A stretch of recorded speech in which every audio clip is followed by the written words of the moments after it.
Hello everyone, welcome to doctor Amit Kumar YouTube channel. Amit Kumar YouTube channel में आप सभी का स्वागत है। जितने भी न्यू स्टूडेंट्स जिनका आज पहला लेक्चर से मैं हायर परचेज सिस्टम का 5वां लेक्चर देने जा रहा हूँ, 5वां क्लासेस से ये मेरा 5th लेक्चर है। तो जितने भी न्यू स्टूडेंट्स हैं वो चैनल को सब्सक्राइब कर ले, बेल बटन को प्रेस कर ले ताकि नया नोटिफिकेशन जो है आपको वो मिलता रहे। चलिए, तो हायर परचेज सिस्टम में, क्योंकि इससे पहले जो क्लासेस मैंने ले रखा था इसमें मैंने साफ साफ आपको हायर परचेज सिस्टम में क्या बताया था, थोड़ा वो मैं देख लेता हूँ, है ना। हायर परचेज सिस्टम, तो हायर परचेज सिस्टम में बेसिकली मैंने बात करा था आपका लेजर्स के बारे में। किसके बुक में? तो हायर परचेजर के बुक में, हायर वेंडर के बुक में। हायर परचेजर के बुक में 4 लेजर बनते थे। आपका हायर वेंडर अकाउंट बनता था, फिक्स्ड एसेट्स बनता था, डेप्रिसिएशन बनता था, इंटरेस्ट बनता था। दूसरा मैंने बात करा था आपके साथ क्या चीज का, तो हायर वेंडर के बुक्स में, तो हायर वेंडर्स के बुक में हायर परचेजर अकाउंट बनता था, हायर सेल्स अकाउंट बनता था और इंटरेस्ट अकाउंट बनता था। Is it clear? मैंने 2 कॉन्सेप्ट बताया था। पहला कॉन्सेप्ट बताया था when the amount of interest being included in installment amount, और when the amount of interest being not included in installment amount। तो यही 2 चीज के बारे में मैंने आपके साथ जो है जिक्र किया था। तो आज के क्लासेस में नया कॉन्सेप्ट नंबर 3rd हो जाएगा, कंप्यूटेशन ऑफ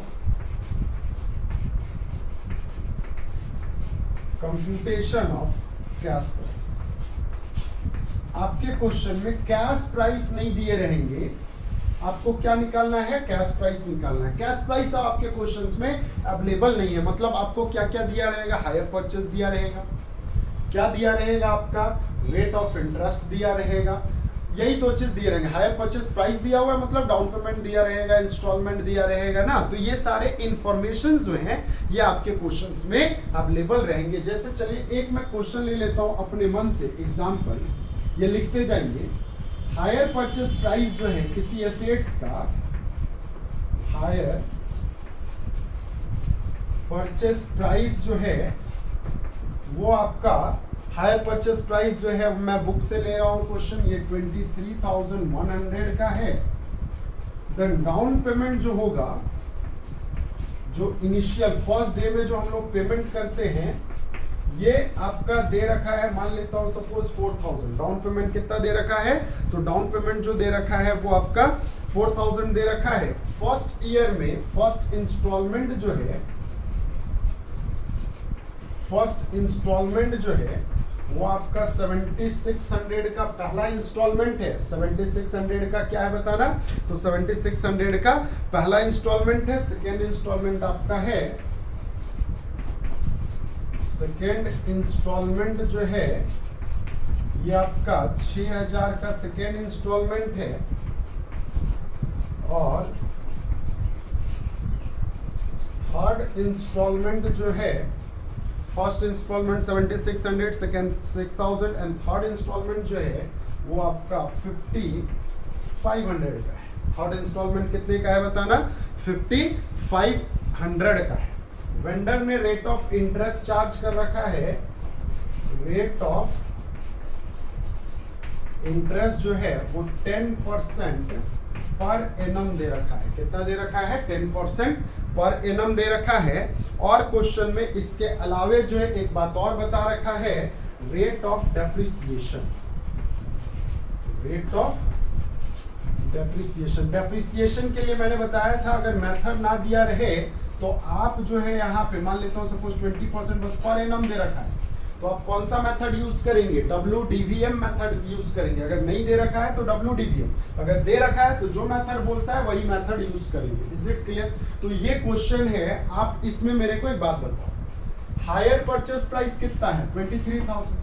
मजेदार बात ये है कि अगर ये सारे को आप ऐड कर दो, down payment, first instalment, second instalment, third instalment, अगर आपने ये सारे को ऐड कर दिया तो ये सारे का जो एडिशन होगा वो भी आपका क्या कहलाएगा? हायर परचेज प्राइस कहलाएगा। तो आप यहाँ पे देखेंगे 001 ना, 5 11 6 6 12, 12 और 4 कितना हो गया? 12 और 4 16, 16 और 7 कितना हो गया? 23। तो क्या ये 23,100 यही आपका हायर परचेस प्राइस कहलाया कि नहीं कहलाया। और यही फिगर आपका यहाँ पे दे रखा है, मतलब कैश प्राइस जो है वो क्वेश्चन में क्या है, मिसिंग है। कैश प्राइस क्वेश्चन में दे रखा है तो कैश प्राइस क्वेश्चन में नहीं दे रखा है। तो how to compute cash price, क्योंकि एक बात बताना, मैंने एक बात ध्यान से सुनना, इस पैसे में या इस पैसे में या इस पैसे में इंटरेस्ट का पैसा इंक्लूडेड है, ये बात तो हमको कंफर्म पता है, ठीक ना। इंटरेस्ट का पैसा यहाँ पे ये तीनों में क्या है, इंक्लूडेड है। तो जब इंक्लूडेड है तो इसी में से बस इंटरेस्ट को हटा दो, इंटरेस्ट को हटा दो तो आपका क्या निकल जाएगा, कैश प्राइस निकल जाएगा।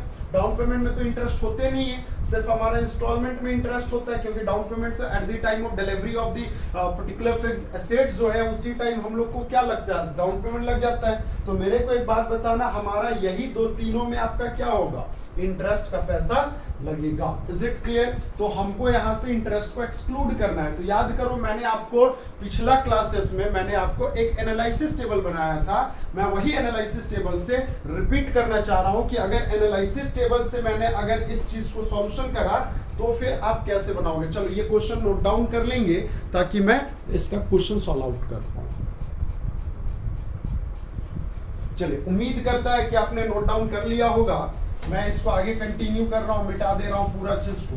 मैं पुराने जमाने वाला एनालिसिस टेबल बता रहा हूं जो मैंने इससे पहले वाले वीडियोस में कवर अप करा रखा है ना।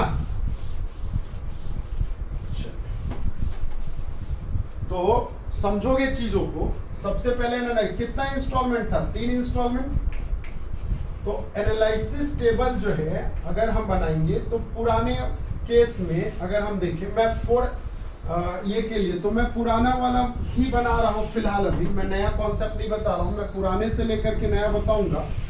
बताना मेरे को कितने कॉलम बनेंगे। तो आपको ध्यान होगा 3 कॉलम बनते हैं कि जितने इंस्टॉलमेंट उतने कॉलम। मेरे को एक बात बताओ, ये कौन सा ईयर, फर्स्ट ईयर हो जाएगा, ये कौन सा ईयर हो जाएगा, सेकेंड ईयर हो जाएगा, ये कौन सा ईयर हो जाएगा, थर्ड ईयर हो जाएगा।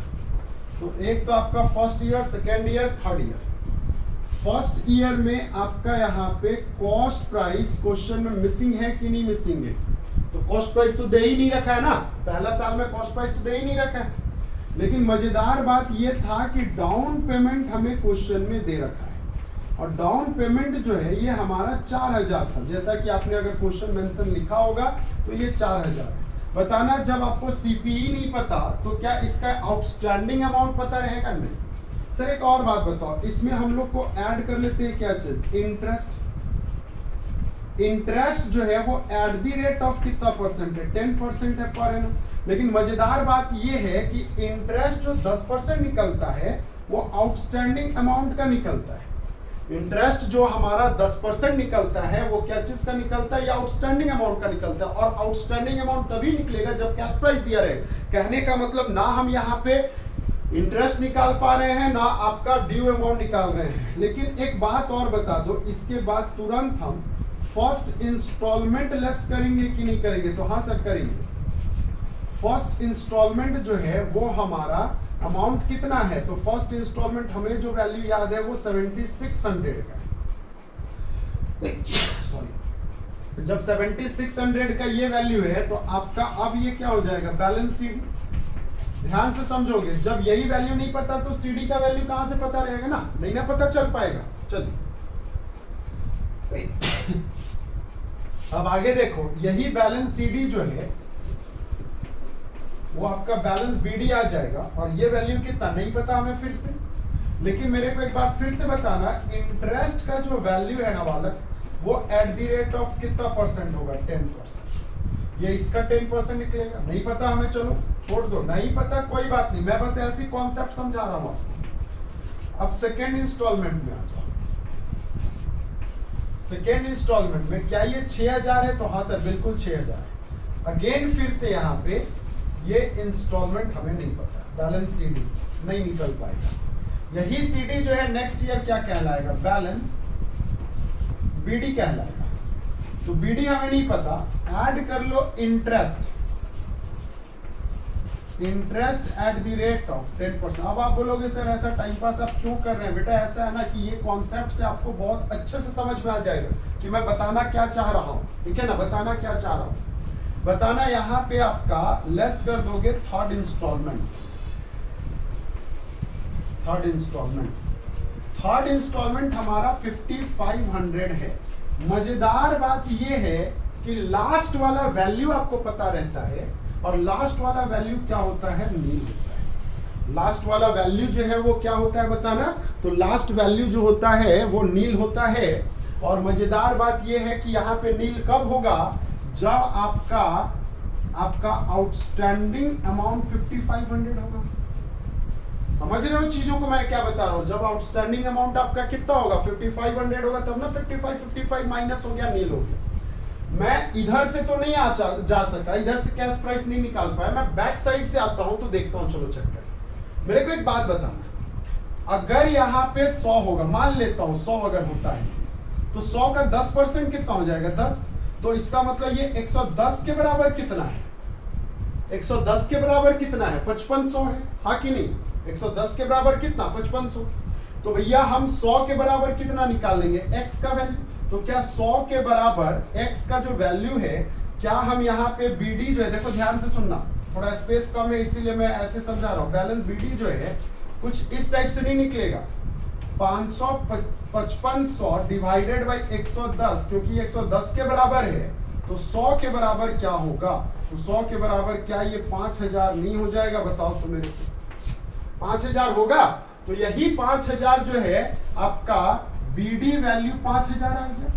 जब BD वैल्यू 5000 आया तो 5000 का 10% कितना हो जाएगा, 500 हो जाएगा। इज इट क्लियर, दोनों का ऐड कर दो तो कितना आ गया, 5500 आ गया। अच्छा एक बात बता देना, तब ये वैल्यू जो BD यही का CD होगा, क्योंकि अगर CD BD कहलाता है तो BD भी तो CD कहलाएगा ना बालक, 5000।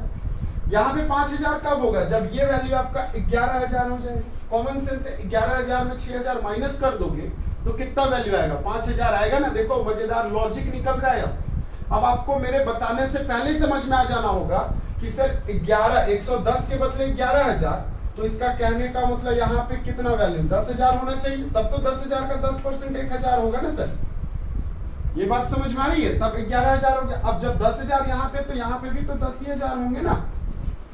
अब जब 10000 यहाँ पे होंगे तो मेरे को एक बात बताना, क्या ये 17,600 कहलाएगा, और 17,600 यहाँ पे कितने का वैल्यू होगा, यहाँ पे जब 16,000 होगा तब तो 16,000 का 10% 1600 कहलाएगा ना, और आ जाएगा कितना 17,600।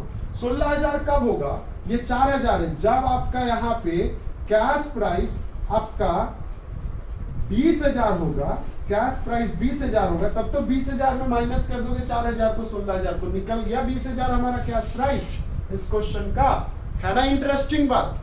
मैं इधर से तो नहीं जा पाया, लेकिन बैक साइड से आया कि नहीं।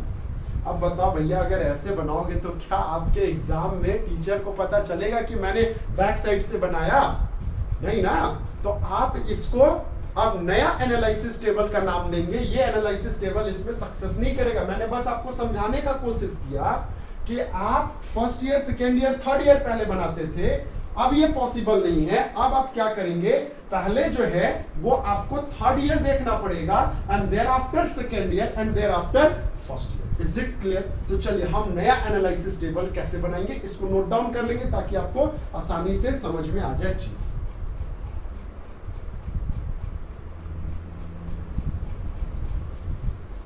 चलिए तो मैं इसको मिटा देता हूं, ध्यान से समझेंगे।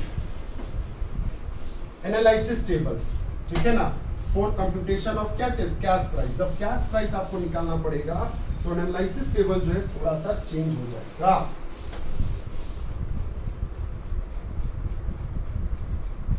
हेडिंग डालेंगे एनालिसिस टेबल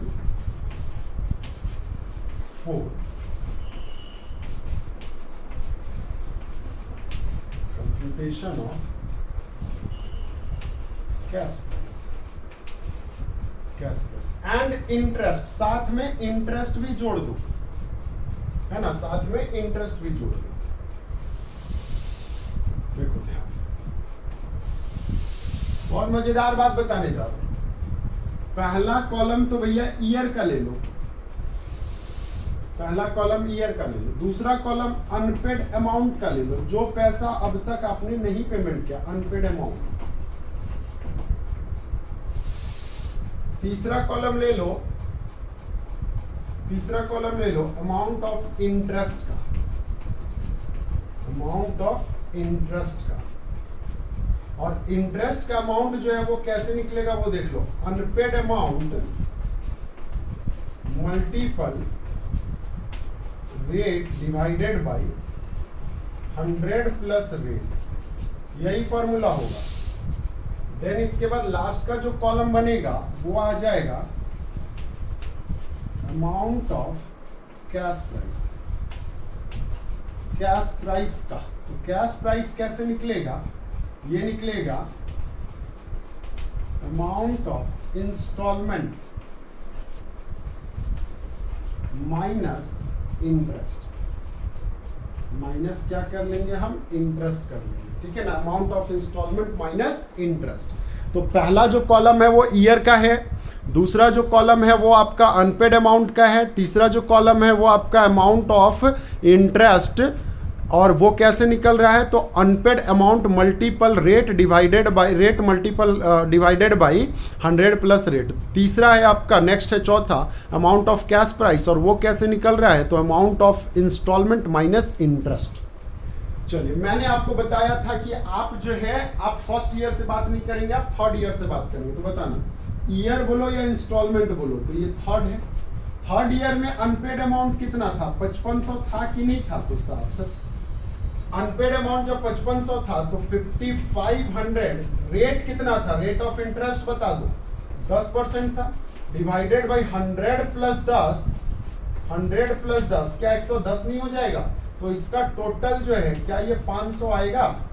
तो अब इंस्टॉलमेंट का जो अमाउंट है ना बच्चा वो कितना हो जाएगा वो देख लो, 5500 है इस साल का इंस्टॉलमेंट माइनस 500, तो ये जो वैल्यू आ जाएगा ये आपका 5000 आ जाएगा। यहां तक अगर कोई डाउट नहीं है तो मैं आगे कंटिन्यू करता हूं। ये आपका थर्ड ईयर का इंस्टॉलमेंट जो है वो आपका कंप्यूट हो गया। अब आ जाओ सेकेंड ईयर का। सेकेंड ईयर बताना, ये वाला पैसा तो आएगा ही आएगा 5000, यहाँ पे कोई दो मत वाली बात नहीं है, प्लस इस साल का इंस्टॉलमेंट, और इस साल का इंस्टॉलमेंट कितना है 6000। सेकेंड ईयर में जो पैसा आपने अब तक नहीं दिया है वही जाएगा। तो कौन सा पैसा नहीं दिया होगा, 5000 नहीं दिया होगा क्योंकि ये इस साल का सीडी कहलाएगा, और उस साल का जो आप इंस्टॉलमेंट 6000 दे रहे हो वो, तो ये टोटल आपका कितना आ जा रहा है, 11000 आ रहा है कि नहीं आ रहा है, तो सर आ रहा है।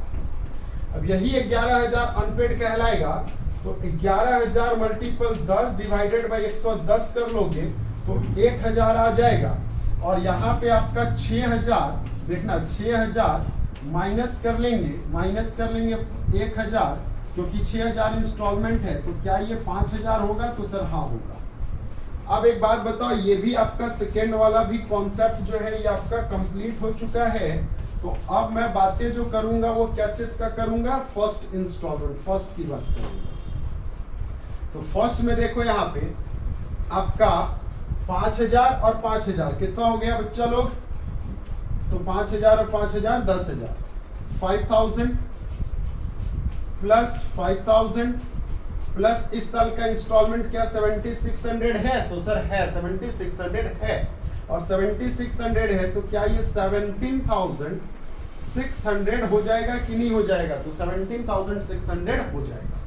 अच्छा, जब ये 17600 हो जाएगा तो 17600 का 10 डिवाइडेड बाई 110 कर लोगे तो क्या ये 1600 आएगा, तो आएगा। अब जब 1600 आएगा तो यहाँ पे आपका 7600 माइनस 1600 कर लोगे तो क्या ये 6000 आएगा, तो सर हाँ आएगा। ये समझ में आया, 1600 कर लोगे तो 6000 आएगा, और तो कुछ आया नहीं, मैंने सारे निकाल लिया। अब ये सारे का टोटल कर लो, तो हमारा यहाँ पे टोटल जो आ रहा है वो 5 और 6 16000 आया कि नहीं आया, तो सर आया 16000 आया। अब इसी 16000 में ना बच्चा ऐड कर लेना down payment. Down payment last में ऐड इसलिए करते हैं क्योंकि हमको इस पर इंटरेस्ट जो है वो नहीं देने रहते हैं। तो डाउन पेमेंट हमारा कितना है 4000 है, तो आपका ये टोटल जो है कितना आ गया, 20,000 आ गया। और यही आपका क्या कहलाएगा, कैश प्राइस कहलाएगा। ये क्या कहलाएगा बताना, ये आपका कैश प्राइस कहलाएगा। इज इट क्लियर, यहां तक समझ में आ गया। अच्छा एक और बात, थोड़ा सा मैं इसको गलती लिख दिया, मैं इसको थोड़ा इधर लिखना चाहिए था मेरे को, कोई बात नहीं, मैं मिटा के लिख देता हूं। यहां पे ये टोटल, हाँ कि नहीं। अच्छा मेरे को एक बात बता दो, इसका टोटल कर लूंगा तो क्या ये 3100 आएगा कि नहीं आएगा, तो सर आएगा। और 3100 जो है वो क्या आया, टोटल इंटरेस्ट आया। ये क्या आया बताना, टोटल इंटरेस्ट आया। और मजेदार बात ये है, कैश प्राइस और टोटल इंटरेस्ट को भैया जोड़ दो तो क्या हायर परचेस प्राइस आने चाहिए कि नहीं आने चाहिए, क्योंकि हायर परचेस प्राइस जो है वो कैश प्राइस से सिर्फ और सिर्फ इंटरेस्ट का पैसे की वजह से डिफर कर जाता है। तो इंटरेस्ट का जो पैसा है वो हमारा 3100 है, 3100 है, और कैश प्राइस जो है वो हमारा कितना है, तो देयरफॉर एचपीपी जो है वो हमारा कैश प्राइस प्लस इंटरेस्ट हो जाता है। तो सर कैश प्राइस जो है वो हमारा कितना है, 20,000 है, प्लस इंटरेस्ट जो है वो 3100 है। तो क्या ये हमारा 23,100 आया। और यही पैसा जो है क्या एग्जाम, ये क्वेश्चन में आपका दे रखा था कि 23,100 जो है वो इंटरेस्ट है। तो ये जादू समझ में आया आपको, ये कुछ है नहीं। देखो ये चैप्टर है बहुत इंटरेस्टिंग चैप्टर, डिपेंड करता है कि आपको समझ में आ रहा है कि नहीं आ रहा है। अगर समझ में आ रहा है तो वेल एंड गुड, नहीं समझ में आ रहा है तो ये वीडियो को दोबारा फिर से देखेंगे तो आपको चीज क्लियर हो जाएगा। चलिए नोट डाउन करेंगे यहाँ पे, ठीक है ना, तो आपको सारे चीज जो है वो क्लियर हो जाएंगे। Is it clear.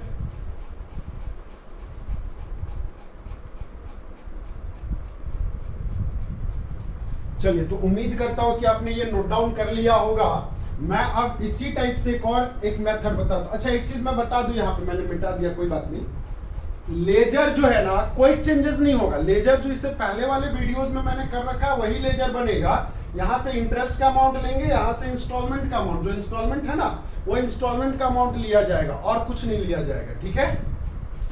अच्छा अब जब ये इसी क्वेश्चन में जब हमारा 20,000 क्या निकल गया, 20,000 हमारा कैश प्राइस निकल गया, तो अब हमको डेप्रिसिएशन निकालना है। देखना ध्यान से सुनना, अब हमारा इसी क्वेश्चन में एनालिसिस टेबल फॉर डेप्रिसिएशन। और मजेदार बात ये है ना बच्चा, डेप्रिसिएशन जो है वो आपका कितना परसेंट है, तो at the rate of 20% per annum. और जब मेथड ना दिया रहे तो मैंने आपको बता रखा था written down value method use करते हैं। तो बताना रिटेन डाउन वैल्यू मेथड हो या कॉस्ट प्राइस मेथड हो, पहले साल तो आपका कॉस्ट प्राइस ही जाएगा। तो कॉस्ट प्राइस जो है वो हमने अभी कंप्यूट कर लिया है।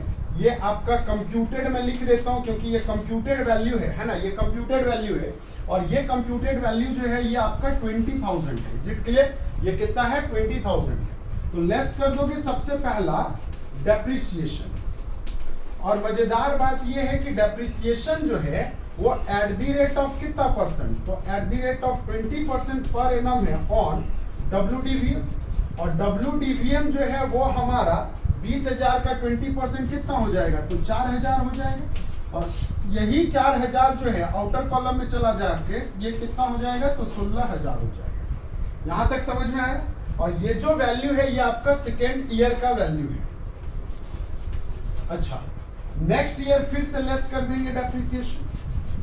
मजेदार बात ये है कि डेप्रिसिएशन नेक्स्ट ईयर जो जाएगा वो भी एट द रेट ऑफ 20% ही होगा, ठीक ना। तो 20% इसका, जैसे यहाँ पे इसका गया था अब इसका जाएगा, 20% कितना हो जाएगा 3200।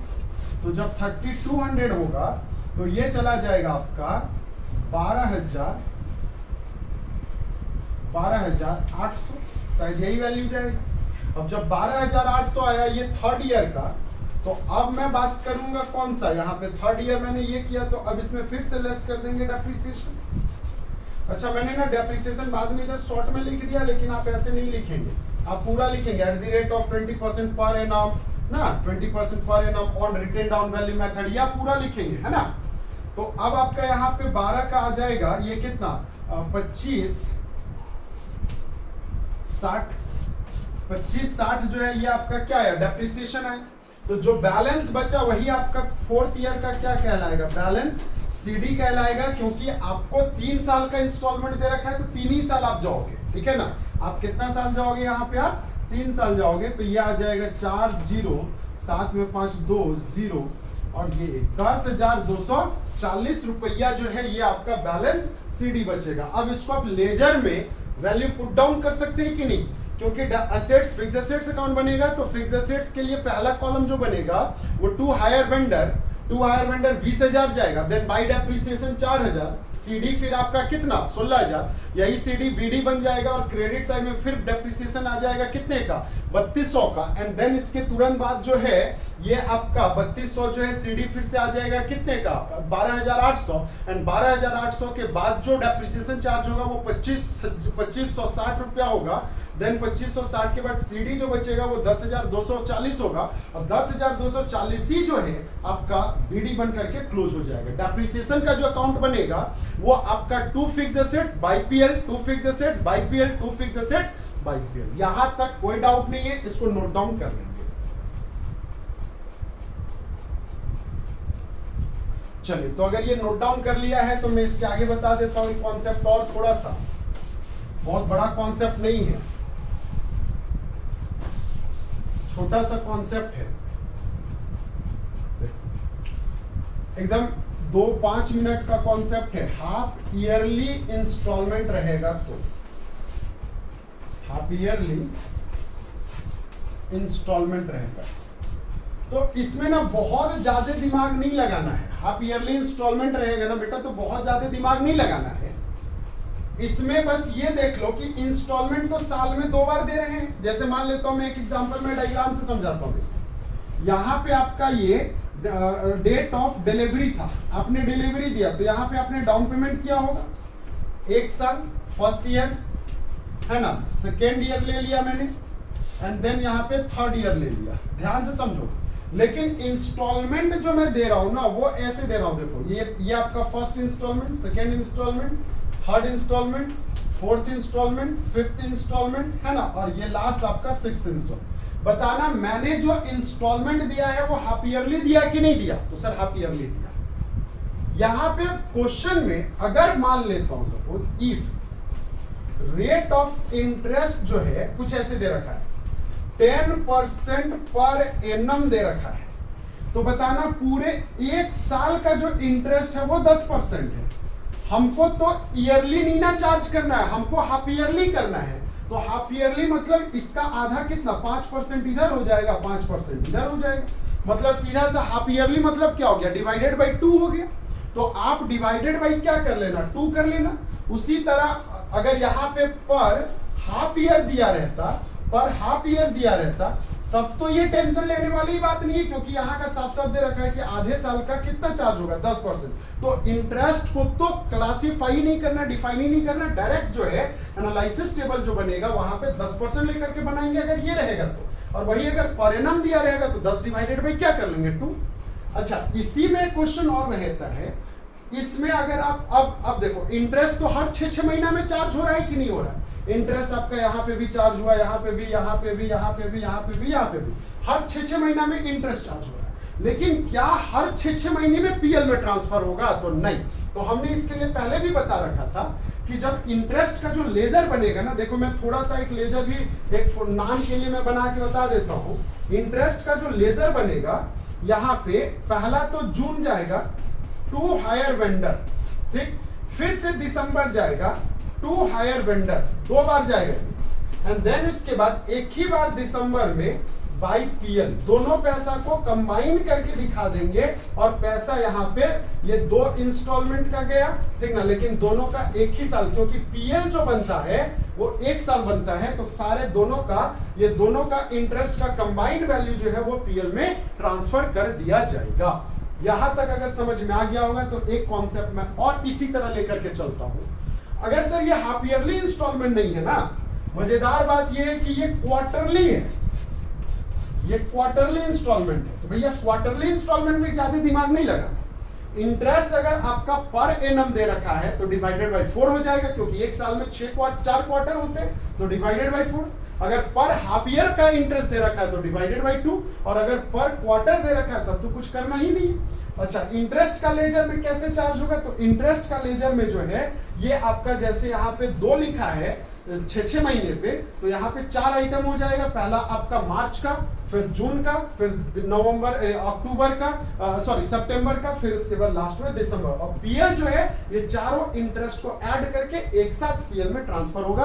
बाकी कैलकुलेशन में किसी भी तरह का कोई चेंजेस नहीं होगा। आप बोलोगे सर एनालिसिस टेबल में क्या 3 कॉलम के एनालिसिस टेबल बनेंगे? नहीं, आपके 6 कॉलम के बनेंगे, क्योंकि नंबर ऑफ इंस्टॉलमेंट कितना है यहाँ पे 6, तो आपका 6 कॉलम बन जाएगा। ठीक है, तो आप एनालिसिस टेबल के लिए कुछ इस टाइप से भी बना सकते हो। जैसे मान लेता हूं मैं 3 कॉलम में ऐसे करके बना दिया, ये फर्स्ट ईयर ले लिया, सेकेंड ईयर ले लिया, थर्ड ईयर ले लिया। ठीक है, अब इसका ना सब हेड कर देना ऐसे करके, ठीक ना। फर्स्ट का जैन से लेकर के जून, जुलाई से लेकर के दिसंबर, सेकेंड ईयर का भी जैन से, ऐसे भी बना सकते हो या डायरेक्ट 6 कॉलम बना सकते हो, कोई दिक्कत नहीं है। Is it clear? तो उम्मीद करता हूं कि ये जो मेथड है, ये मेथड आप लोगों को समझ में आ गया होगा कि कंप्यूटेशन ऑफ कैश प्राइस का। तो बाकी बातें जो है मैं अगले क्लास में करूंगा। And thank you, will and all the best of you all.